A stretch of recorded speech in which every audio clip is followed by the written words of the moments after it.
All right, ladies and gentlemen, we bring back in co-host of the Green with NB podcast, Will Weir, ladies and gentlemen. Will, welcome back to the show. Welcome back. Give it Hey, up. what's poppin', fellas? What's poppin'? Appreciate you guys having me back on here. Clap for Will, even if you're driving. Even if you're driving. Will, Please thank don't you. clap if you're driving. Please don't clap. Be safe, guys. Be safe. I saw somewhere 10-2 is no longer the correct way. I forget. There's like a new. Oh, is there really? I saw this somewhere. I don't know. This is one of those things where like you pass through on the internet and for some reason it sticks. I didn't read the article. I don't know if that's not true. So let's maybe let's stick to the classics. 10-2. Okay. 10-2. Hands on the wheel, please. Hands on the wheel. Hands on the wheel. We're here to talk Boston Celtics. Just a quick temperature check. I had the Boston Celtics winning the NBA championship before the season started. There was a time where I didn't know if that would hold up, but now that the Celtics have been playing better basketball of late, I think I'm coming back around to that take now. We'll get into it right now with Will. First of all, overall grade up until the All-Star break. What do you give the Celtics, A through F? Ooh, good question, man. I'll go with like I'm gonna cop out here a little bit. A minus, B plus. I'm going to go in that range because I think what you're alluding to is there was a stretch over, December, January-ish where it got a little frustrating. I think a lot of that ended up being just kind of the malaise of a championship, of after the season after winning a championship, right? Like we had, I think, 6 straight times where there's been a new champion. So it's difficult to repeat. And you add in that, 3 out of like the top 7 rotation guys spent their summer in the Olympics as well. Like, it was a long season. KP was injured at the end of the season, had surgery, came in like halfway through the start of this year. And Drew Holiday's been banged up. So there's a lot of different things that you could look at.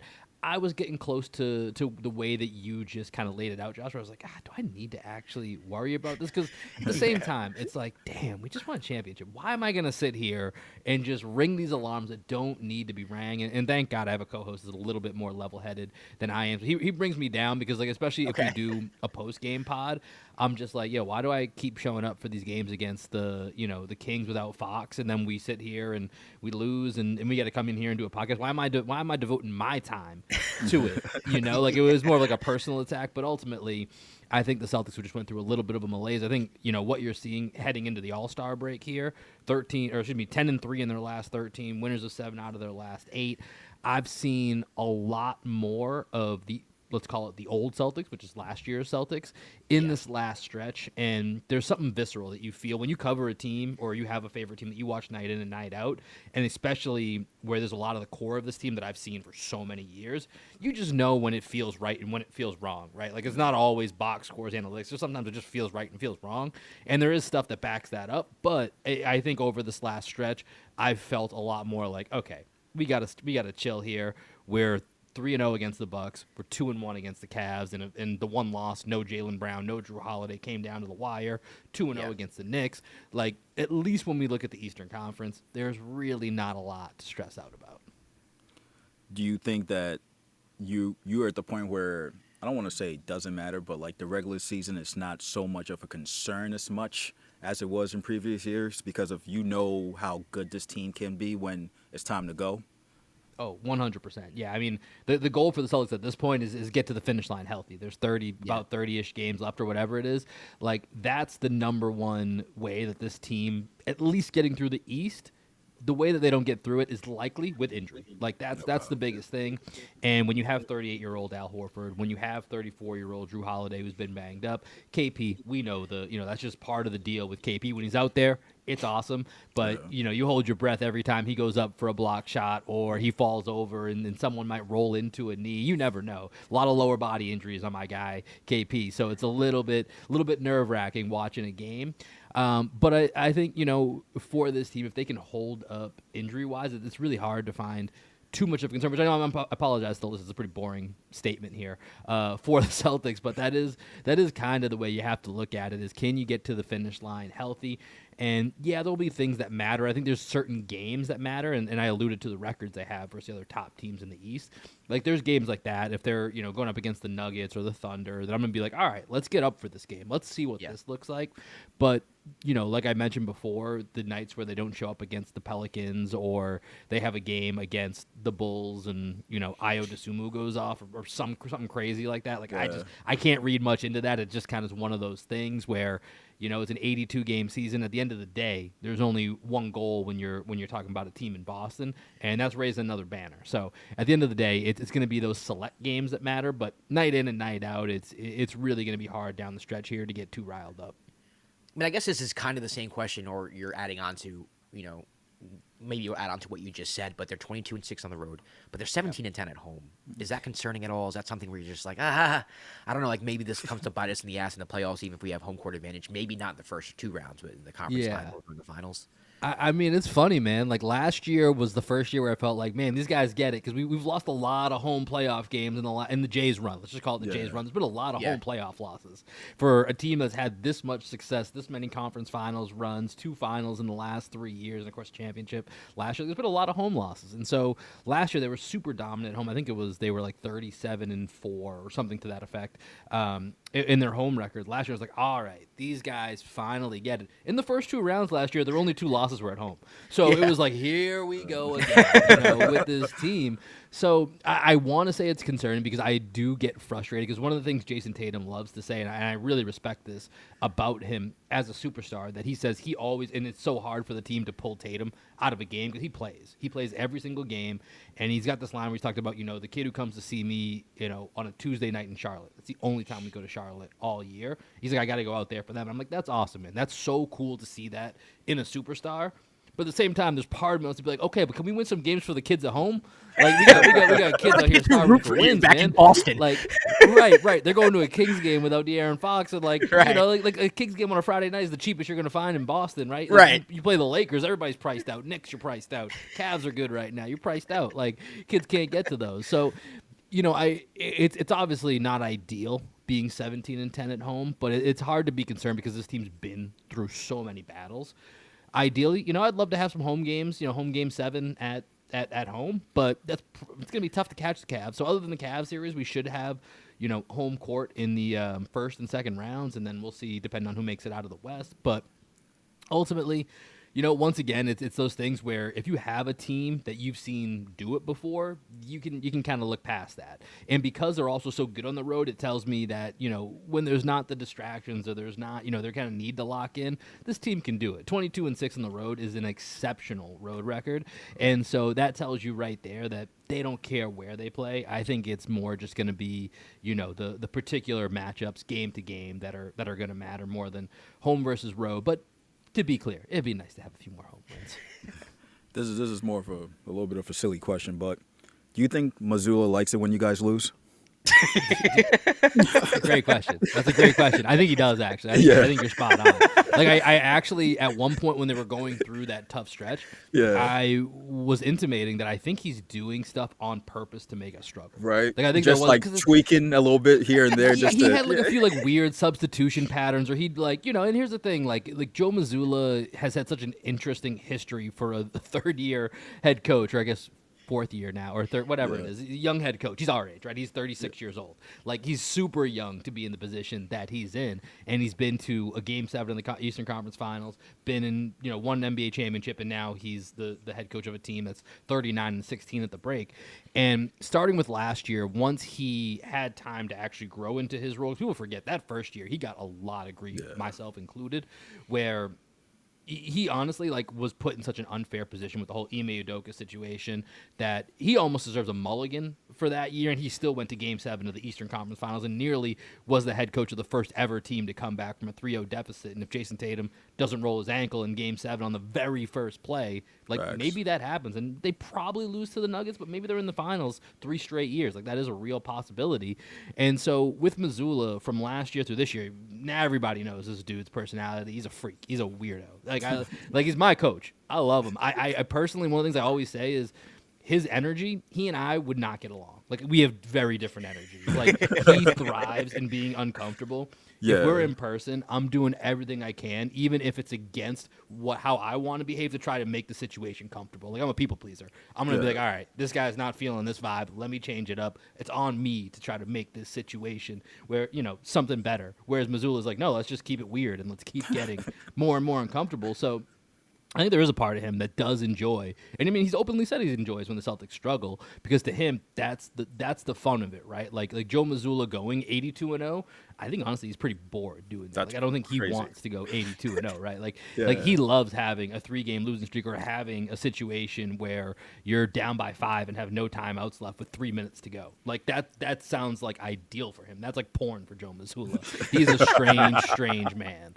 And so yeah, I think to your original question, there is a part of him that as they struggle at home or as they struggle, at times earlier in the year in the clutch, which has been getting a lot better, I do think there was part of him that was enjoying that, and at times his experimenting was kind of designed, at least in my opinion, to kind of get them to that position, to give you something to have to overcome. Because once you've been to the mountaintop, it is hard to get revved up and be like how much everything meant last year. It just can't mean the same. We're human beings. It can't mean the same as it did last year, especially for guys like the Jays who have constantly, should we break up the Jays? That's been their whole career. And then they win the championship. And so it's just a new motivation, a new challenge, and that's Joe's thing. So I don't know what the updated stats are on this, so correct me if I'm wrong, but I know for a fact at least a couple weeks ago, everybody on the team, with the exception of Peyton Pritchard's 3-point shooting percentage, was down. Every single one of them. Do you buy into that? Is that something that worries you, or is that just kind of like, it is what it is this year, but I'm not concerned about us shooting 53s a game and trying to outmath people? Yeah, so I know KP might be right around a back tick because he's above 40% right now. I can't remember what KP shot last year. Okay.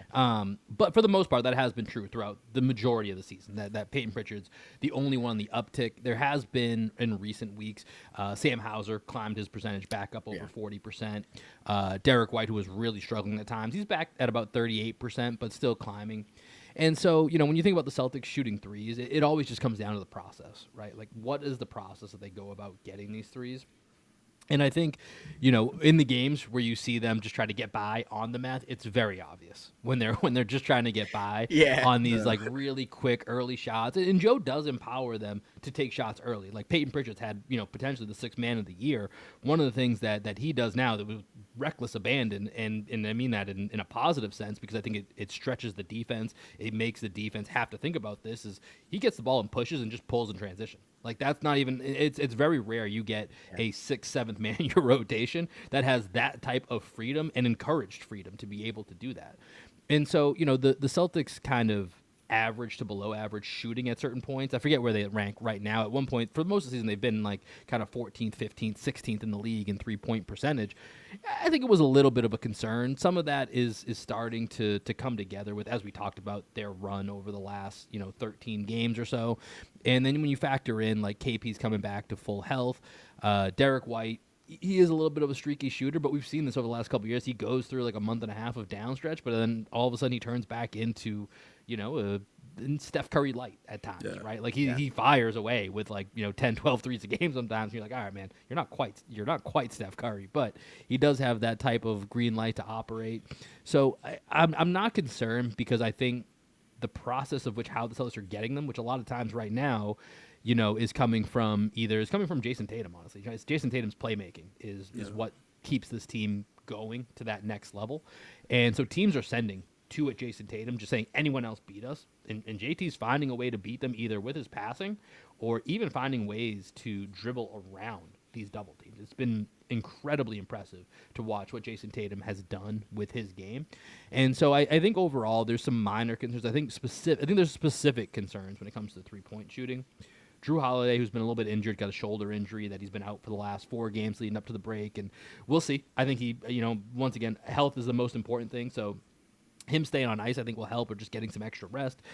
I think that will help him. Jaylen Brown shooting is probably the most concerning out of all that. He's kind of almost abandoned the 3-point shot, to be honest. He, for the most part, you'll see him take 2 to maybe 4 a game, and even that hasn't looked great. The post a lot lately. It's been tough, man. Going to the post has been great, but other than that, it's been a little bit of an inefficient season for Jaylen Brown. So I think his 3-point shooting and Drew's 3-point shooting are the 2 ones that mildly concern me, and I'm going to keep an eye on. Rest of the team, keep them firing. I have no problem as long as the process is there, and I think it's been a lot better on a consistent basis over the last 13 plus games or so. Do you think the blueprint of like slowing your team down is not over helping on the drives, kind of being like comfortable with you guys taking tough twos and staying out on the shooters? Because I think most games we've watched that you guys have lost, that's been like the other team's game plan in terms of switching everything and just allowing you guys to, I guess, like it would be like KP taking a midi over somebody, which is an efficient shot for KP, Right. but it's not. It works against like the math equation if you guys bombing away on threes on teams. Yeah, I mean, I think interestingly enough, I actually think the way that teams can really give the Celtics trouble and put them in a bind is playing with pace. Actually, it's teams like the Pacers, it's teams like the Rockets, teams like the Grizzlies that kind of have this like pace and athleticism to them. I think that's actually where we get more into trouble. I think people staying home and being okay with either one-on-one basketball, like we'll live with that. The Celtics love to go to something they call the killer whale offense, where eventually all that is we're just going to hunt you out unless you got 5 dudes that can stack up with our 5 dudes, which is very rare if you're not the Thunder. Basically, like if you don't got those 5 dudes, we're going to go find where that is. So even if you want to do that, eventually we're going to find, Darius Garland, and KP is going to have him in the middle of the court. We're going to have Jason Tatum with, I'm just trying to think of other guys here that we might have. He was going to have Jalen Brunson on him in the middle of the court, right? Just trying to Like they're gonna go find. Sorry, guys. They're gonna find that matchup eventually, right? So even if you're staying at home, eventually we're going to get you in a switch where you got to decide, is staying home worth it when it's that mismatch? And I think the teams that can get up and down on the Celtics a little bit can kind of take them out of their rhythm and can kind of put them, on their back heels. Like the Pacers, we said it, or the team said it, last year we swept them in the playoffs. That was the hardest series. Not the Mavericks, not the Cavs, not the Heat. The Pacers gave us a game every single time. And I think when you look at their top talent, you're like, that shouldn't really be the case, but it's their style of play that really makes it difficult for the Celtics. And then you've seen that with some of those Western Conference teams that I mentioned, where they kind of came in and like some of those games, like the Celtics, like they wanted to bring it. Those weren't some of the games where I'm like, man, like you can tell a quarter and a half in, like this isn't really worth my investment tonight. Like those were games that were really good, really well played, and the style of play was difficult for the Celtics. And so I don't know of over a 7-game series that would play out that way because of the Celtics' top end talent depth. Might eventually overwhelm, but on a game-to-game basis, I think that's actually the better way for teams to approach it if they have the tools to do it. Not everybody does, but playing with that pace and athleticism, that is probably the biggest way to give the Celtics a little bit of trouble. All right. Now we have mentioned kind of the Celtics struggling from 3, their home record and whatnot, but obviously they're still the second best team in the Eastern Conference. What has been the biggest bright spot for the Celtics this year? I mean, I feel like there hasn't really been much talk about anyone in particular, really. It's just kind of like we're letting the Celtics coast, and we'll see them in the playoffs. Yeah, good question. So there's 2 things that kind of jump to mind. I'll go with this one. I think this is the development of Peyton Pritchard, right? Like Peyton was a guy that a year and a half ago basically requested a trade, right? It was like, I'm not getting playing time here. This isn't working out. Him and Missoula's first year didn't really see eye to eye. Like he got a bunch of playing time. He was playing in the finals against the Warriors several years ago, right? Like under Ime Udoka. Like he was getting minutes in that series as a rookie.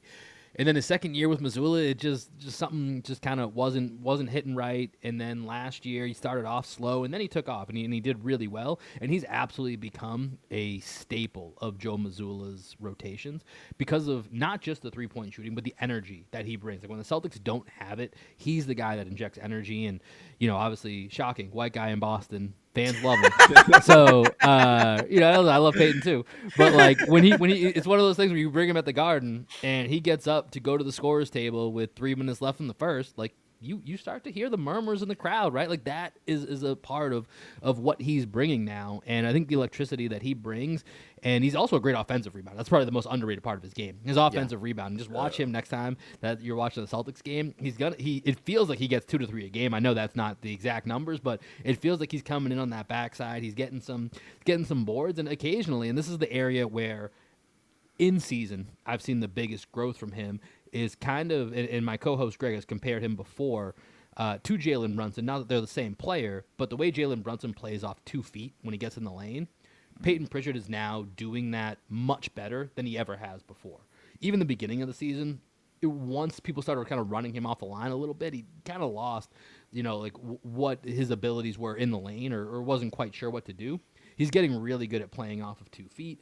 And even, honestly, he muscles up sometimes. Like, we've seen him body guys like Darius Garland, like Tyler Hero, where he's kind of gotten them in the paint and almost cleared it out and just played bully ball with these guys. And so it's really impressive to see where Pritchard's gone and where he's set himself up for, if not to be the sixth man of the year, he's in that top 3 finalist category. We'll see how the remainder of the season plays out, but he's certainly put himself in that position, and on the contract he's on, he's one of the best deals in the entire NBA. Yeah. All right, we're going to do a quick free or fugazi. It's going to be very quick because it's the Boston Celtics and it's the Eastern Conference. Hit me with it. Let's see what we got here. Let's just be honest. I think we all can guess the answers here. But first, Indiana Pacers, free or fugazi. You said they were the biggest test last year, but this year, free or fugazi. I mean, I'm going to say fugazi, but this is actually closer to being real than you might think. I need to tune into a little bit more Pacers. Since they've turned around, I haven't had a chance to catch them quite as much. And I think one of the things they didn't have last year, they do have now, is Benedict Mathurin. Mathurin's a guy who I think can really turn the tide of some of those close games, because Mathurin's just one of those guys who heats up real quick. And he's played the Celtics very well in the regular season. So I think adding him in is a different element. I still think, and I put them at fugazi for this reason, it's still just, even with Pascal Siakam, like, Tyrese Halliburton still has not gotten back to, even though he's been better, he still hasn't gotten back to, that first, 20, 25 games of last year where it's like, oh shit, this dude might be top 10, 15 in the league.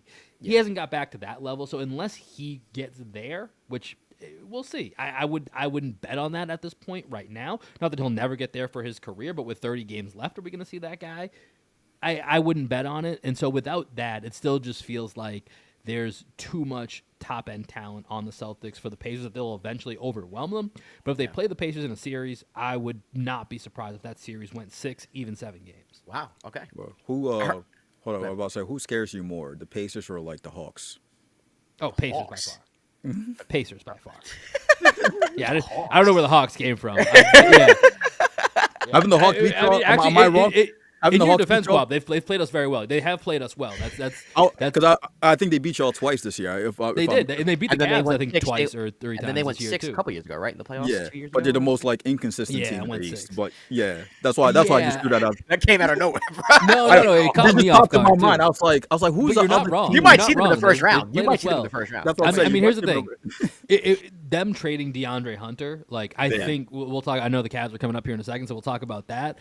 But that's a weapon that they have that they no longer have. Like they're clearly resetting towards Ricochet and some of the other younger players that they have to go around Trey. So I think that they would be pesky, but I don't think that. I definitely the Pacers over the Hawks. All right, here we go. Free or fugazi, the New York Knicks. Oh, New York Let's all say at the same time. Fugazi. New York Knickerbockers. Listen, man. I'm going to give them a real. And I'll tell you why. Because most of these other teams that we look at, and we were talking about this off air, like the Knicks are in the top of that tier of teams that they really got to get a few major breaks for this to be a year that they end up in the finals or winning the finals. But the Celtics, there's opportunities for that to happen with whether it's KP's, getting injured again, whether it's Al Horford's age. Drew Holiday's been a concern with his age and injuries, Like Peyton Pritchard, I think he'll do fine in the Knicks series, but there are some series where he doesn't, stack up great. Sam Hauser's back to shooting the ball great. If he goes cold in a series on top of maybe a few of these other things happening, the one thing the Knicks have that I think even more so than the one team we haven't talked about yet is between Brunson and can't believe I'm saying this, but Cat, who I've not been a fan of most of his career. I think Cat's been awesome this year. Defensively, he got kind of worked by Tatum on that pick and roll in the last horrible game. Matchup. It's just a horrible matchup. Yeah, that's where it's tough for me to make a strong case for this. Yeah. But the Brunson part of it, where you've got a guy that I mean, the Celtics, even though on paper the Celtics have what you think would match up very well at defending Jalen Brunson, this guy still gets 30 every time. I don't know how he does it. He just continues. He gets to the line 12 times. He hits 7 of 12 shots. He's efficient. Like I don't know how Jalen Brunson does it. Honestly, you must be so thrilled to have that guy on your team. He's so much fun to watch. I think just enough of that. You get the right OG is got to be healthy. That's number one. Yes. Because Mikal Bridges, listen, I like Mikal Bridges. He's not the guy that's stopping Tatum and Brown. He just isn't. Right? And he's got to be better offensively for you guys to have a chance in this particular matchup. So I'm not doing a good job of defending why I'm putting them in real, but I think honestly the answer is Brunson. I just believe in Brunson, and I think Cat is just a higher level at this time of top end talent, that if the Celtics are struggling and or injured to a certain degree, the Knicks at least have a chance to match up with that. Because I think the Knicks' whole game plan is, let's try to be the Celtics, but they're just a worse version of the Celtics. Way worse. Across the Way board, worse. right. That's the issue, right? Is like they're KP and Carl and Cat, they both stretch the defense. Love it. You know, you got two big wings, McHale and OG. You got the Jays. McHale and OG are just worse versions of the Jays. Like, you know, like it's tough across the board. You know, Josh Hart, Derek White, two of the best role players, like stars in their roles that you find in the game. But end of the day, like, we're gonna let Josh Hart take those threes. Maybe he'll get hot, maybe he won't. You know, and so I think it would be really tough for the Knicks. They'd need a lot of breaks, but they're at the top of that level. That if they get those breaks, they could have a magical run. I don't see it, but I'll say real. So I think the Celtics cannot come without the proper respect in that series, mostly because of Jalen Brunson. I mean, the difference for me is that KP is a way better version of Cat in defensively. Well, yeah, and defensively, Drew for sure. Holiday's That's a way better version of Jalen Brunson defensively, and like that's where, like y'all can guard us, we can't guard you. Like that's the problem. That's the biggest difference, and that's why, you know, if somebody's out and now that's Hauser getting more minutes, or that's you know, I mean, Luke Cornett plays pretty well versus you guys too, actually. Yeah. So if Mitch comes back, Mitch has to come back healthy. That's the only right. shot Mitch has that got to be there to be able to sturdy that defense. So we'll see. And so I think for those reasons, they're one of two teams, and we're gonna talk about the other one that I would give them a real over a Fugazi label. Yeah. I also liked how you're like, well, they're for real, but like half of our team has to be on the IR. I know. Everybody on our team is Jalen injured. Brunson has to drop 40 every game, but if that happens, I mean, if we sent the main Celtics out there, then yeah, I think you guys have a chance. You know, There's a chance. There's a 1% chance. You know, it could happen. all right, for real Fugazi, Cleveland Cavaliers. I'm very interested to what you have to say about this. yeah, I would say real for them. I really love their DeAndre Hunter pickup. I think we played them, I think a few days before the trade deadline, and me and my co-host Greg came on afterwards, and we were just like, if they don't fill that spot, they're not beating us, right? Like whatever they have with, I like Dean Wade, Max Strus is fine. Karis LeVert wasn't giving you anything. Isaac Okoro, you can't have him out there offensively. Like, they needed something for that spot. George Niang, get him out of there. The most punchable face in the league. Just get that guy off my screen. But I was like, they got to fill the spot. We were talking a lot about maybe Cam Johnson being that guy. I think DeAndre Hunter is a very similar type of player for what they need. And defensively, he's a better option than Cam Johnson. Cam's probably the better offensive player. Yeah. But I think what DeAndre Hunter brings is a way to fill that void that they've always had. This has been my biggest thing with the Cavs. Ever since they did the Garland-Mitchell trade, or not the Garland-Mitchell trade, excuse me, but like the Mitchell trade and brought everybody together, they've been missing that middle wing spot, right? Yeah. Because now they either have to lean into being too small or too big, and they just didn't have a versatility. And you have different matchups where you can't have your top four guys. They don't always work together, right? Yeah. So I think now, when you can supplement that with DeAndre Hunter, who's a 20-point-per-game scorer, who's having the best year of his career, he's a solid defender. He matches up very well with the Jays. Not necessarily going to call him a Jays stopper by any means, but I think when you combine that with the back-end defense that you can have now with at least one at all times of Mobley and Allen, who are elite in that, and then you have the guys on offense with Mitchell and Garland, like, you got a chance. Like, I do think this Cavs team is really good, and then I think when you make Wade and Strus into just depth pieces instead of reliant starters, now you're talking. Now you actually have a real 7-8 man rotation that's going to give teams trouble. And I think ultimately the Celtics would still win that series, but you know, Mitchell's a guy that plays typically, obviously I know versus the Knicks a couple years ago, did not show up in the playoffs. And you know, he's a guy that can, if you want to go toe-to-toe, if you want to have a night where you need a guy to go get you 40, 45, Donovan Mitchell has done that, right? He can do that. Darius Garland, I think, is still, even though he was an all-star this year, was still one of the more underrated players in the league. I love Darius Garland's game. He was, you know, before Fox got to San Antonio, that was a guy that I was like, San Antonio, please go pair Wemby with Darius Garland. I want to see what that looks like. I think he's absolutely elite. Evan Mobley is a guy who I've been waiting to take that next step. Came an all-star this year. I don't even think he necessarily needs that three-point shot. A little bit of a threat here and there. He'll be okay with it, but he's so good defensively. Jared Allen just steady as a rock. Like, they have pieces that, you know, from just mano-y-mano, like to your point, when we play the Knicks, we can guard them, they can't guard us. the Cavs are a little bit closer in that. Darius Garland on the defensive end, that's probably the biggest question for me is how that lines up. But his style of play is also the type of point guard that gives the Celtics the most trouble. That kind of jitterbug point guard that can kind of, cut around screens that we just don't really have somebody that he doesn't want to play physical, right? We prefer play physical with us. We beg of you, play physical with us. We're all about that smoke. But the jitterbug point guard, and that's why Kwab, when you brought up the Hawks, Trae Young gives us a little bit of trouble as well too at times, and part of that's because of he has the ability to do that. So it's a really interesting matchup. I'm still sticking with the Celtics, but I think out of all the teams in the East, Cavs are definitely the team that I would say is the realest challenger to the Celtics Eastern Conference throne. Now, I was going to say, let's talk about the real matchup. Who wins in the Ty Jerome, Peyton Pritchard matchup? I mean, I'm going with sixth man of the year, man. Come on, listen, Ty Jerome's nice. You got to go with the sixth man Ty of the year. Jerome is Kwab's favorite player in the league. He's upset. I don't know what's going on. He has to mention Ty every time. Wait, why is Ty Jerome one of your favorite players? He's one of my favorite players because every time we've watched the Cavs, he's just like similar to Peyton Pritchard, right? Comes off the bench and just always makes an impact. Now, with Ty, it could be scoring, it could be passing.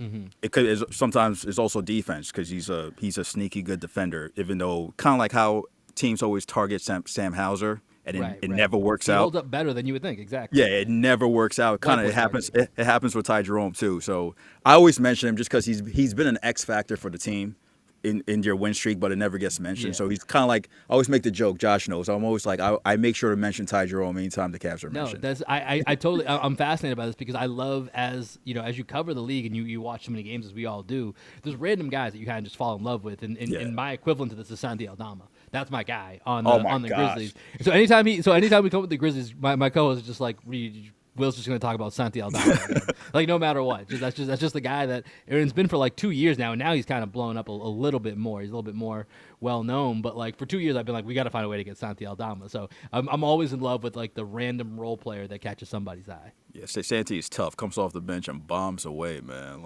He's got a little bit more of a green light these days than he had when I first started my my love affair with him. But I still really like his game. All right. Well, there we go. Will Weir, ladies and gentlemen. Appreciate y'all for having me, man. Do not clap if you're driving, please. Don't clap if you're driving. Stay safe, people. Follow Will. Where can they follow you? Yeah, Twitter, so you can Twitter. You can follow myself. I mostly just tweet under our podcast account, so at Green Envy Pod, and then we stream all of our episodes on YouTube as well. So if you guys are looking for Celtics coverage, and we always also just hit other topics around the league as well. Green with Envy, you guys can find us on YouTube every Friday. We do a show called Coffee and C's. So if you guys are looking for some morning delight there with a little cup of coffee, you want to check in with the boys, come catch us on YouTube here live, 9 a.m. Eastern, 8 a.m. Central Time. Coffee and C's, Green with Envy. Find us wherever you listen to podcasts. All right, Will. Appreciate you coming on, man.